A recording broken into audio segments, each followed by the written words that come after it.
Hello students.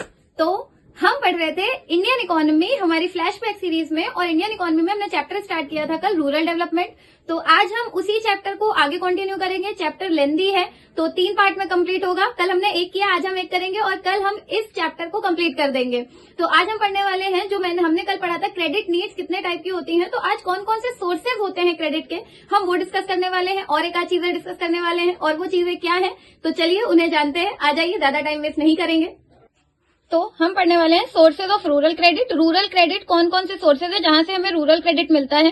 तो 2 type से इनको क्लासिफाई किया है, एक होते हैं इंस्टीट्यूशनल क्रेडिट सोर्सेज और एक होते हैं नॉन इंस्टीट्यूशनल क्रेडिट सोर्सेज। जैसे कि नाम से ही पता चल रहा होगा, इंस्टीट्यूशनल क्रेडिट सोर्सेज जब हम बात कर रहे हैं इंस्टीट्यूशनल क्रेडिट सोर्सेज की, इसमें पेपर वर्क इन्वॉल्व है, इसमें लेंदी प्रोसीजर फॉलो करने पड़ते हैं, बहुत सारा पेपर वर्क होता है।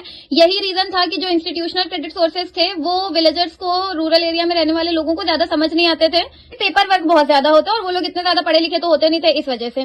Then non institutional credit sources. Non institutional credit sources इसलिए बहुत पॉपुलर थे क्योंकि जस्ट इसका अपोजिट है, इसमें पेपर वर्क बहुत कम होता था, इजिली लोन दे देते थे, बस एक नॉर्मल सिक्योरिटी रखते थे, कोई पेपर वर्क नहीं, कुछ नहीं। इस वजह से फार्मर्स बहुत ज्यादा एक्सप्लॉइट होते थे क्योंकि उन्हें इतनी नॉलेज नहीं थी और ये जितने भी non institutional sources of credit थे ये उन्हें एक्सप्लॉइट करते थे। तो ये तो हो गया इंस्टीट्यूशनल और नॉन इंस्टीट्यूशनल की डिफाइन। अब हम देखते हैं कौन कौन से सोर्सेज थे। इंस्टीट्यूशनल में पहला है गवर्नमेंट। अगर आप चाहें तो आप गवर्नमेंट से लोन ले सकते हैं, गवर्नमेंट आपको लोन देगी, बस खाली वो लोन आपका किसी वेरीफाइड पर्पस के लिए होना चाहिए, मतलब वैलिड रीजन होना चाहिए, तो आपको गवर्नमेंट से लोन मिल सकता है। कोऑपरेटिव सोसाइटीज बनी हुई हैं, आप उनसे लोन ले सकते हैं, और ये जो कोऑपरेटिव्स थे ये कंज्यूमर कोऑपरेटिव्स भी हैं जो फार्मर्स को ही ध्यान में रखकर बनाई गई थी ताकि फार्मर्स को लोन मिलना आसान हो जाए, क्योंकि फार्मर्स को आसानी से लोन नहीं मिलता है। तो उनकी जो डिफिकल्टी है उसको कम करने के लिए कंज्यूमर कोऑपरेटिव्स बनाई गई थी, जिसका मतलब था कि उन्हें वहां पे इजिली लोन एक्सेसिबल होता था। तो कंज्यूमर कोऑपरेटिव्स होती थी वो उनके लिए इजिली एक्सेसिबल भी होती थी क्योंकि आसपास ही होती थी, रूरल एरियाज में ही होती थी। तो ये कंज्यूमर कोऑपरेटिव्स थी जिससे फार्मर्स, ठीक है अभी भी हैं, जिनसे फार्मर्स लोन ले सकते हैं इजिली। नेक्स्ट है कॉमर्शियल बैंक, ये बहुत पॉपुलर है।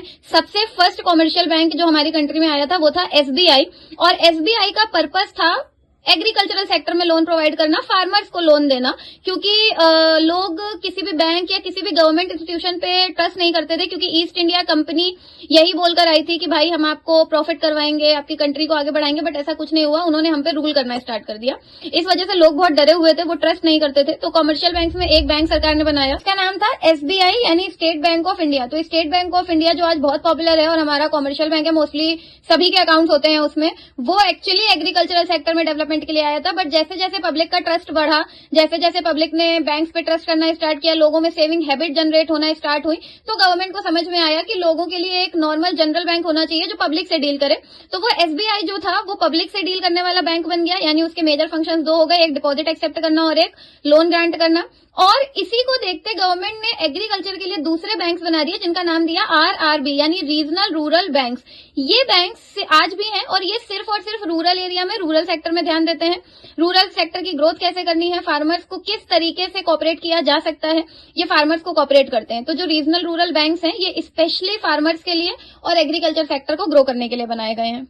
अब हम आ जाते हैं नॉन इंस्टीट्यूशनल क्रेडिट सोर्सेज में। इसमें कौन कौन, लैंडलॉर्ड्स, किसी से भी मतलब लैंडलॉर्ड कोई भी फार्मर उनके पास जाए, वो फार्मर उनके विलेज का होना चाहिए, और अगर लैंडलॉर्ड को लगता है कि इनसे पैसा मिलने की सिक्योरिटी है, या अगर सिक्योरिटी नहीं भी है तो वो पेपर वर्क का मतलब उनसे उनकी सिक्योरिटी रखवा लेते हैं, कोलेटरल, जमीन के कागज या थोड़ा बहुत जो फील्ड उनके पास है उसके कागज रखवा लिया और उनको लोन दे देते हैं। सभी ऐसे ही करते हैं, landlord, village traders, money lenders, ये सब यही करते हैं कि थोड़ा बहुत जो भी उनके पास कोलेटरल है वो रख ली और उसके बेसिस पे उनको लोन प्रोवाइड कर दिया। इससे क्या होता है कि उनका प्रॉफिट होता है और फार्मर्स का नुकसान होता है, क्योंकि फार्मर्स को बदले में कुछ नहीं मिलता, वो बेचारे लोन भरते, लोन पे लोन लेते जाते हैं और वो इंटरेस्ट पे करके ही परेशान हो जाते हैं, तो वो बाकी प्रिंसिपल अमाउंट पे ही नहीं कर पाते हैं।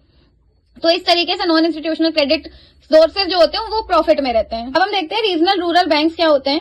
The aim was to provide credit over to remote rural areas and backward district. जितने भी बैकवर्ड डिस्ट्रिक्ट हैं, जितने भी रूरल एरियाज हैं, गवर्नमेंट का एम आरआरबी बनाने से पहले, स्टैब्लिश करने से पहले यही था और यही है अभी भी कि वो हर जगह पे क्रेडिट प्रोवाइड करें, रूरल एरियाज में और बैकवर्ड डिस्ट्रिक्ट में।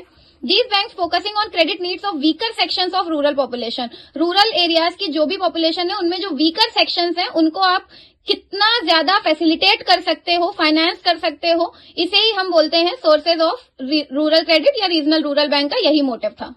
तो स्टूडेंट्स ये था आज का वीडियो रूरल डेवलपमेंट के ऊपर। आई होप आपको समझ में आ गया होगा कि सोर्सेज ऑफ क्रेडिट कौन कौन से होते हैं। तो अगर आपको वीडियो अच्छा लगा हो तो लाइक करिए, दोस्तों के साथ शेयर करिए और चैनल को सब्सक्राइब करिए। Thank you so much.